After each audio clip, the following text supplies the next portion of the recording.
Hi und willkommen zurück auf meinem Kanal. Ich habe gesagt, dass ich in einem Video über meine Reise nach Istanbul reden werde, habe mir aber meine Gedanken gemacht. Denn es gibt einmal die Stadt Istanbul und es gibt die Reise dahin, also wie es sich anfühlte, als Alleinreisende in Istanbul zu sein, wie ich klarkam. Istanbul ist die einzige Stadt der Welt, deren geografische Lage sich auf 2 Kontinente befindet, Europa und Asien. Istanbul hat über 15,5 Millionen Einwohner. Beides heute zu thematisieren wäre, ich würde sagen, nicht unmöglich. Also es wäre möglich, aber das Video würde einfach viel zu lange gehen. Wenn ihr ein zweites Video haben möchtet, dann hinterlasst mir gerne Feedback. Heute werde ich nur über meine Reise sprechen. Jetzt werden sich einige fragen, warum Istanbul? Ich wollte nach Istanbul, weil ich viel Positives gehört habe. Istanbul ist, wie gesagt, eine Millionenmetropole und sehr, sehr groß. Und vor allem verbindet es auch alte Traditionen mit dem Modernen.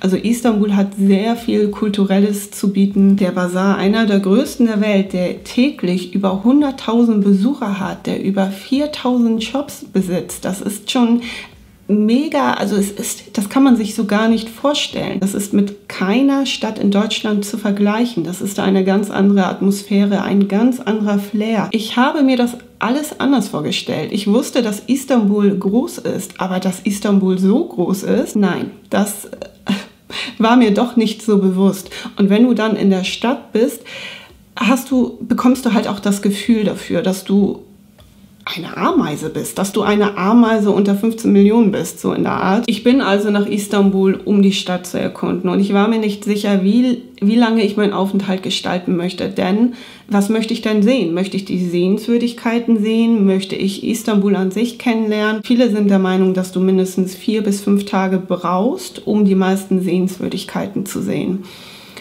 Aber die Stadt an sich oder Istanbul an sich kennenzulernen, das ist in einer kurzen Zeit nicht möglich. Also ich habe mich am Ende auf die Sehenswürdigkeiten konzentriert. Ich fühle mich aber so, als hätte ich nichts gesehen, als hätte ich Istanbul nicht wirklich kennengelernt. Ich kann euch das Gefühl nicht wirklich beschreiben. Ich war insgesamt 7 Tage da, also ich hatte 7 Tage Zeit, die Stadt zu erkunden, und muss ehrlich gestehen, ich muss da nochmal hin. Ich muss da wirklich nochmal hin. Ich bin mit der Turkish Airlines geflogen, weil ich musste. Also es ist die einzige Fluggesellschaft, die von Hamburg nach Istanbul direkt fliegt. Und das zum internationalen Flughafen. Es gibt ja 2 in Istanbul. Normalerweise suche ich immer günstige Charterflüge. Ich bin mit der Turkish Airlines auch Ökonomie geflogen, aber das war was ganz anderes. Ehrlich, das war toll. Das war einfach das erste Mal und ich wollte gar nicht aussteigen. Ich hatte ein Nackenkissen, ich hatte umsonst Getränke und Essen, der Sitz war bequem. Als ich am Flughafen angekommen bin, konnte ich nicht glauben, dass ich 10 Minuten bis zur Passkontrolle gelaufen bin. Ehrlich, ich dachte, ich habe mich verlaufen am Flughafen, und ab dann gehst du nochmal 5 Minuten bis zum Gepäckband. Überlegt mal, vom Flugzeug bis zum Gepäckband 15 Minuten. Wow. Und ich war nicht mal in der Rush-Hour. Ich habe nicht direkt im Zentrum gelebt, sondern 30 Minuten entfernt davon und habe somit auch den typischen Istanbul-Stau nie mitbekommen, weil es eben die andere Seite war. Ich bin bei jemandem untergekommen und musste mich also so um die Unterkunft nicht kümmern. Ich habe allerdings in einem Bereich gelebt, der geschützt war. Also wie soll ich euch das sagen? Also es gab Security. Es war halt ein abgesicherter Bereich. In dem Bereich gab es einen eigenen Supermarkt, es gab einen Fitnessclub, eine eigene Autowaschanlage. Ich bin bis zum Supermarkt 10 Minuten gegangen.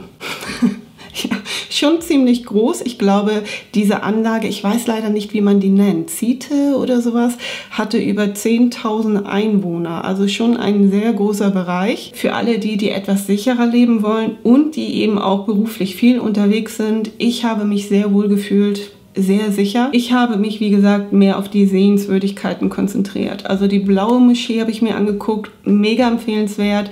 Die Hagia Sophia, ja, die habe ich mir allerdings nur von außen angesehen. Der versunkene Palast. Ich habe alle 3 Brücken besucht und vor allem habe ich den Basar besucht. Ich habe 2 davon besucht. Was habe ich noch gesehen? Ich war in Taksim. Ich habe die begehrteste Bimmelbahn gesehen. Jeder möchte ein Bild vor der Bahn haben. und das wollte ich auch. Ich glaube, die Straße ist 2 oder 3 Kilometer lang. Wow, also einer meiner Highlights. Ich war in Balad. Balad ist auch sehr empfehlenswert. Ich habe die asiatische und auch europäische Seite besucht. Ich war sogar alleine mit der Bahn unterwegs. Ja, ich bin alleine durch Istanbul mit der Bahn gefahren. Das war eine sehr interessante Erfahrung.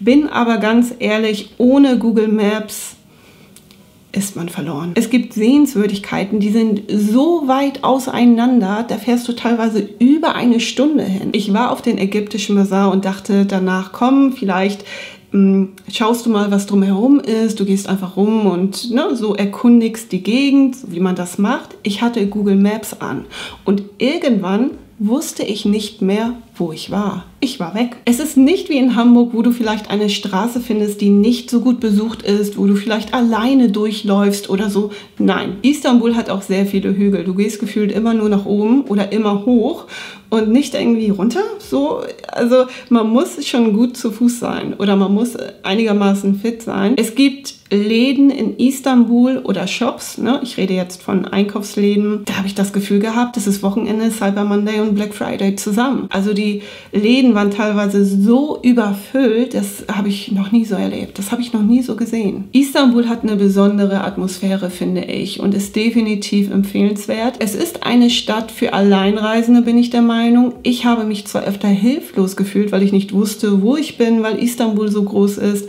aber ich habe mich nicht unsicher gefühlt. Ich muss Istanbul definitiv noch einmal besuchen, wie gesagt. Ich habe ja erwähnt, dass ich irgendwie das Gefühl habe, ich war gar nicht da. Und dann will ich halt weg von den Sehenswürdigkeiten. Also die meisten Sehenswürdigkeiten habe ich gesehen. Die muss ich nicht nochmal sehen oder die muss ich jetzt nicht beim nächsten Mal sehen. Beim nächsten Mal werde ich, glaube ich, mehr durch die Straßen schlendern. Versteht ihr, was ich meine? Vielleicht mal ein paar Restaurants ausprobieren. Vielleicht einfach mal schauen, wo die Hotspots sind. Wo gehen die Leute hin? Was muss man sehen? Was muss man nicht sehen? Ich habe allerdings keine Bosporus-Tour mitgemacht. Die möchte ich gerne machen. Für die Bosporus-Bootstour hatte ich keine Zeit und das bereue ich. Ich muss sagen, dass der Flughafen Istanbul, also der internationale Flughafen, teilweise besser organisiert ist als die hier in Deutschland. Es tut mir leid. Ich habe das erste Mal alleine eingecheckt. Ich stand nicht am Schalter wie immer oder wie üblich, sondern mein Passport oder mein Reisepass wurde gescannt. Dann habe ich die Bordkarte erhalten. Dann habe ich mein Gepäck alleine abgewickelt und ich dachte, wow, hoffentlich kommt mein Gepäck an. Aber mein Gepäck ist tatsächlich angekommen. Und wenn du dann noch nach der Sicherheitskontrolle dein Geld loswerden willst, dann kannst du das bei Dior, Fendi, Versace, Gucci gerne machen. Also das ist nicht meine Preisklasse. Also ehrlich nicht. Ich habe dort keinen Shop gefunden, der annähernd meine Preisklasse hat. Cartier, Swarovski, Tom Ford. Ich konnte Lebensmittel in Wert von mehrere 100 Euro kaufen. Man muss nicht viel Geld für seinen Urlaub ausgeben, man kann es auch am Flughafen ausgeben. Ich habe am Ende einen Tee gekauft, denn der war noch in meiner Preisklasse. Und die haben sogar einen Schlafbereich. Der war gut. Der war wirklich gut. Soweit, so gut. Ich glaube, ich beende das Video jetzt. Ich weiß auch nicht mehr, was ich noch sagen soll. Wenn ihr Fragen habt, hinterlasst mir gerne Feedback. Und das war's. Ich hoffe, euch hat das Video gefallen. Ich hoffe, das Video war interessant für euch. Macht es gut. Bis zum nächsten Mal. Tschüss.